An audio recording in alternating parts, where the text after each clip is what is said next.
Some moments don't announce themselves.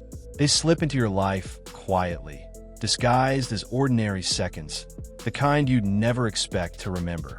But then they open into something so powerful that long after the sound fades and the people walk away, the feeling stays.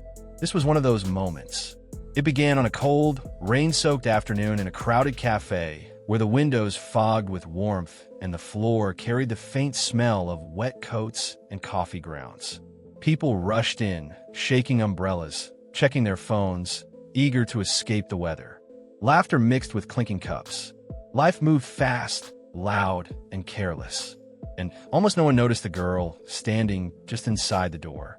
She paused there, slightly off balance, gripping her crutches as if they were the only thing keeping her upright. One leg moved stiffly, mechanical beneath her jeans, the prosthetic barely visible unless you looked closely. She was young, far too young to carry the weight etched into her expression. Maybe 12, maybe a little less. Her hair was pulled into a messy ponytail, strands escaping around her face, damp from the rain. Her jacket was thin, worn at the elbows, and her shoes had seen better days. But what lingered longest wasn't her appearance. It was the loneliness in her eyes, the kind that doesn't come from being alone in a room, but from feeling unseen in a world full of people. Her name was Mara, though no one in the cafe knew that yet.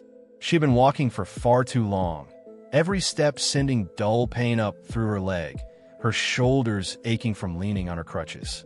She hadn't planned to come inside. She just needed a place to sit, a moment to breathe, a break from pretending she was okay. As she moved slowly between tables, heads turned briefly and then turned away. Some people shifted bags onto empty chairs. Others avoided eye contact altogether. No one said no. They just silently said nothing. And silence, she had learned, could hurt just as much. Then she stopped beside a small table where a man sat with 2 children. The man looked tired in a familiar way, the kind of tired that comes from responsibility, not laziness. His shoulders slumped slightly, his eyes carrying a quiet heaviness. His daughter, Isla, maybe 8, and his younger son, Grady, watched the girl with open curiosity. Not pity, not discomfort, just interest. That alone made Mara brave enough to speak. "Can I sit here?" she asked. Her voice was small, but steady, like someone who had learned how to be strong out of necessity. In that moment, something shifted. The man, Rowan, felt it instantly. Life hadn't been gentle with him either. 3 years earlier, his wife had died suddenly, leaving him to raise their children alone. Since then, he'd been juggling long shifts as a mechanic, homework, packed lunches, and the quiet grief that crept in when the house fell silent at night. He knew exhaustion when he saw it, but Mara's exhaustion was different. It ran deeper. It was the kind that came from carrying too much for too long.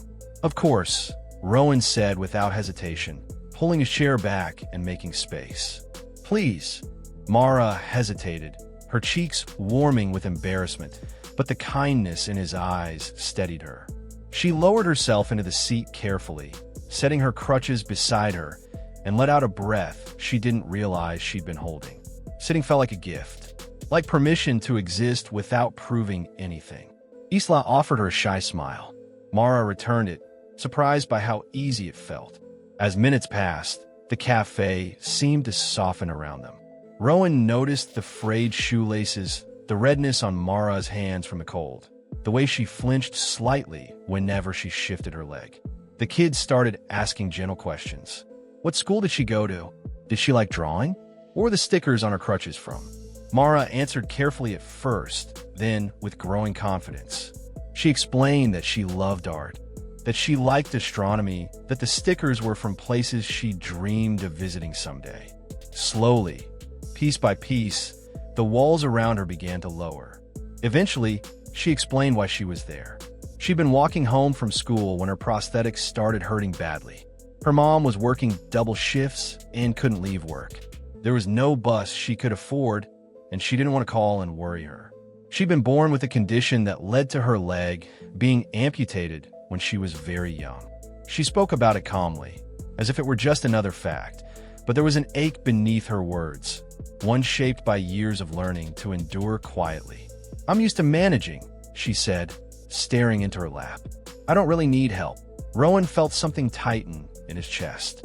He recognized that sentence. He had said it to himself more times than he could count.